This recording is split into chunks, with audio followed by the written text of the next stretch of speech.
ஜாதி மத பேதங்களுக்கு அப்பாற்பட்டு அனைவருக்குமான தலைவராக திகழ்ந்த புரட்சித் தலைவி அம்மாவை ஒற்றை மதவாத தலைவர் போல சித்தரித்து அவதூறு பரப்பும் அண்ணாமலைக்கு அதிமுக முன்னாள் அமைச்சர் ஜெயக்குமார் கடும் கண்டனம் தெரிவித்திருக்கிறார்.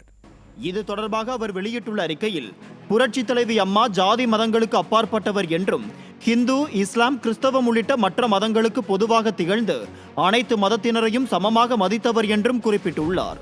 பாபர் மசூதி இடிக்கப்பட்ட போது நாட்டில் பல மாநிலங்களில் வன்முறை சம்பவங்கள் நடைபெற்றது என்றும், தமிழ்நாட்டில் எந்தவித வன்முறைக்கும் இடமளிக்காமல் தமிழ்நாட்டை அமைதி பூங்காவாக திகழச் செய்தவர் புரட்சித் தலைவி அம்மா என்றும் சுட்டிக்காட்டியுள்ளார். பாஜக மாநில தலைவர் அண்ணாமலை தன்னை அடையாளப்படுத்திக் கொள்ள வேண்டும் என்று புரட்சித் தலைவி அம்மா மீது அவதூறு பரப்பும் நோக்கில் ஒற்றை மதவாதத்தை சார்ந்த தலைவர் போல பேட்டி கொடுப்பதற்கு முன்னாள் அமைச்சர் ஜெயக்குமார் கடும் கண்டனம் தெரிவித்துள்ளார்.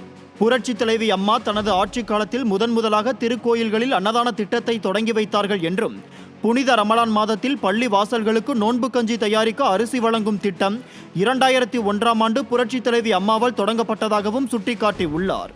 மேலும் புதிதாக வக்பு நிறுவன மேம்பாட்டு நிதி உருவாக்கப்பட்டு 3 கோடி ரூபாய் நிதி வழங்கப்பட்டது குறிப்பிட்டுள்ள முன்னாள் அமைச்சர் ஜெயக்குமார், வக்பு வாரியத்திற்கு வழங்கப்படும் ஆண்டு நிர்வாக மானியம் புரட்சித் தலைவியால் 1 கோடி ரூபாயாக உயர்த்தப்பட்டது என்று சுட்டிக்காட்டியுள்ளார். புரட்சித் தலைவி ஜெயலலிதா தனது ஆட்சி காலத்தில்தான் கிறிஸ்தவர்களின் புனித ஸ்தலமான ஜெருசலேம் சென்று வருவதற்கு அரசு நிதி உதவி அளிக்கும் திட்டத்தை தொடங்கி வைத்தார்கள் என்றும், அனைத்து மதங்களைச் சேர்ந்த மக்களை பாதுகாப்பதிலும் அவர்களின் நம்பிக்கைகளை மதித்து போற்றுவதிலும் எந்தவித சமரசத்திற்கும் இடமின்றி உறுதியாக இருந்திருக்கிறார்கள் என்றும் முன்னாள் அமைச்சர் ஜெயக்குமார் குறிப்பிட்டுள்ளார்.